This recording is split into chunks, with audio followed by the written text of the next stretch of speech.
Price Lord. இன்னைக்கு நம்ம topic inside heart, இருதயத்திற்குள். ஒரு பெரிய பணக்காரர் ஒரு துறவியை பார்த்து ஒரு கேள்வி கேட்டாராம்.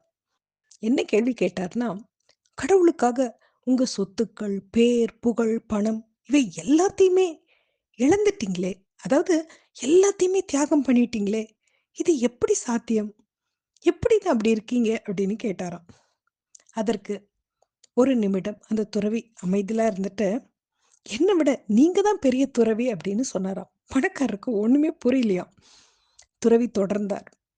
என்ன சொன்னார்னா, நானாவது கடவுளுக்காக வாழ்க்கையை தான் தியாகம் பண்ணேன்.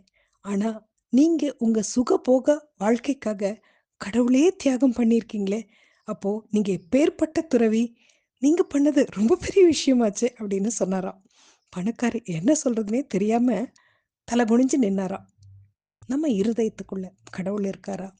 இல்ல உலக பிரகாரமான காரியம், பேர், புகழ், பணம் இவைகள பிடிச்சு வச்சுட்டு இருக்கோமா? இன்னைக்கு அத பத்தி தான் பார்க்க போறோம். அதுக்கு முன்னாடி ஒரு குட்டி தகவல்.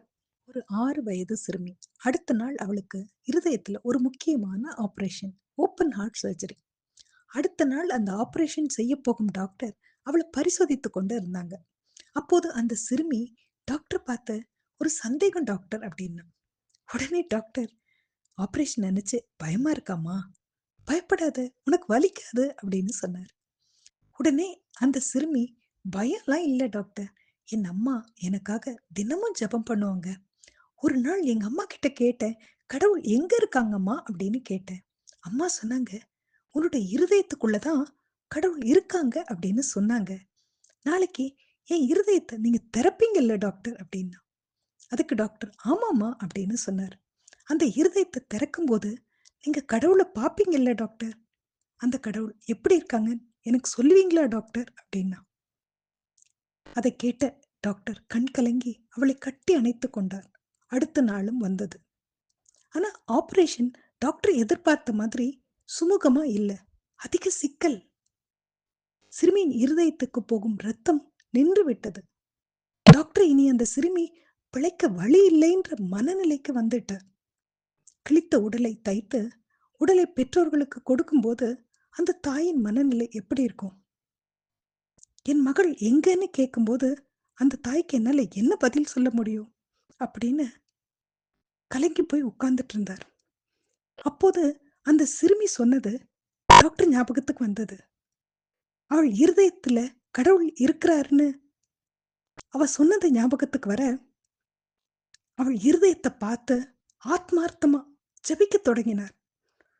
அந்த சிறுமி அவள் இருதயத்துக்குள் நீங்க இருப்பதை முழுமையா நம்புறா. நான் தோற்றுவிட்டேன். என் படிப்பு, அனுபவம் அனைத்தும் வீண் என்பதை உணர்ந்து விட்டேன். அனைத்தையும் உம் பாதம் சமர்ப்பிக்கிறேன். என்னை முழுவதும் உம்மிடத்தில் ஒப்பு கொடுக்கிறேன். இந்த சிறுமியின் நம்பிக்கையை காப்பாற்றும். அவளை காப்பாற்ற உம்மாலே கூடும். கண்ணீர் மல்க ஆத்மார்த்தமா அவர் ஜபித்துக் கொண்டே இருக்கும்போது பக்கத்தில் உள்ள துணை டாக்டர்கள் டாக்டர் டாக்டர்னு கூப்பிடுற சத்தம் கேட்டு கண் திறந்து பார்த்தபோது ஆச்சரியம்.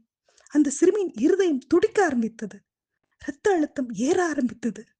இருதய துடிப்பு மள மளன்னு ஏற ஆரம்பித்தது. முடிவு, சில மணி நேரத்திற்கு பின்பு அவள் காப்பாற்றப்பட்டாள். இருதயத்தில் தேவன் வாசமாயிருக்கிறத குறித்து பைபிள்ல என்ன சொல்லியிருக்காங்க அப்படின்றத பார்க்கலாமா? அது ரோமர் 8:11 இருக்கு. அன்றியும் இயேசுவை மரித்தோரிலிருந்து எழுப்பினவருடைய ஆவி உங்களில் வாசமாய் இருந்தால், கிறிஸ்துவை மரித்தோரிலிருந்து எழுப்பினவர் உங்களில் வாசமாய் இருக்கிற தம்முடைய ஆவியினாலே சாவுக்கேதுவான உங்கள் சரீரங்களை உயிர்ப்பிப்பார் அப்படின்னு இருக்கு. எபேசியர் 3:17 விசுவாசத்தினாலே கிறிஸ்து உங்கள் இருதயங்களில் வாசமாய் இருக்கவும் நீங்கள் அன்பிலே வேரூன்றி நிலை பெற்றவர்களாகி அப்படின்னு இருக்கு. சங்கீதக்காரனின் அனுபவம் சங்கீதம் 73:26 என் மாம்சமும் என் இருதயமும் மாண்டு போகிறது, தேவன் என்றென்றைக்கும் என் இருதயத்தின் கண்மலையும் என் பங்குமாய் இருக்கிறார் அப்படின்னு இருக்கு. அது மட்டும் இல்லாம தேவன் இருதயத்தில் இருக்கிறார், அந்த நம்பிக்கை நம்மை வெட்கப்படுத்தாதுன்றது குறித்த ரோமர் 5:5 மேலும் நமக்கு அருளப்பட்ட பரிசுத்த ஆவியினாலே தேவ அன்பு நம்முடைய இருதயங்களில் ஊற்றப்பட்டிருக்கிறபடியினால் அந்த நம்பிக்கை நம்மை வெட்கப்படுத்தாது அப்படின்னு இருக்கு. இன்று நம்ம பார்க்க போகும் நபர் இயேசு கிறிஸ்து. இயேசு கிறிஸ்து யோவானுக்கு வெளிப்படுத்தின விசேஷம். அதுல என்ன சொல்லப்பட்டிருக்கு அப்படின்னா, அது வெளிப்படுத்தின விசேஷம் 3:20 இருக்கு. இதோ வாசற்படியிலே நின்று தட்டுகிறேன். ஒருவன் என் சத்தத்தைக் கேட்டு கதவைத் திறந்தால், அவனிடத்தில் நான் பிரவேசித்து, அவனோடே போஜனம் பண்ணுவேன். அவனும் என்னோடே போஜனம் பண்ணுவான். இதுல சொல்லப்பட்டிருக்குது, இயேசு கிறிஸ்து நம் இருதயமாகிய வாசற்படியில நின்று கதவை தட்டுறாங்க. நம்ம இருதயம் அவருக்காக திறந்து கொடுக்கிறோமா? அவரை உள்ள அனுமதிக்கிறோமா? அவரோட நம்ம போஜனம் பண்றோமா? இது எல்லாத்துல இருந்தும் நமக்கு என்ன புரியுதுன்னா, தன் இருதயத்தில் கடவுள் இருக்கிறான்னு அந்த சிறுமியின் தீர்க்கமான நம்பிக்கை அந்த டாக்டரை ஈர்த்தது மட்டும் இல்லாம, ஜெபிக்க வைத்தது மட்டும் இல்லாம, அவரை வெறுமையாக்கி கடவுளிடம் சரணடை செய்தது அப்படின்னு சொல்லலாம். மற்றவர்களுக்காக நாம் வடிக்கும் கண்ணீர் ஒருபோதும் வீணாவதில்லை அப்படின்றதும் புரியுது.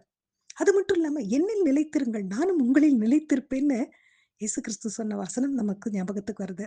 அது மட்டும் இல்லாம, நீதிமொழிகள்ல "எல்லா காவலோடும் உங்கள் இருதயத்தை காத்துக்கொள்.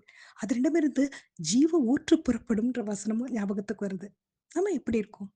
அந்த சிறுமி மாதிரி. என் இருதயத்தில் கடவுள் இருக்கிறான்னு தீர்க்கமான நம்பிக்கை நமக்கு இருக்கா? Self test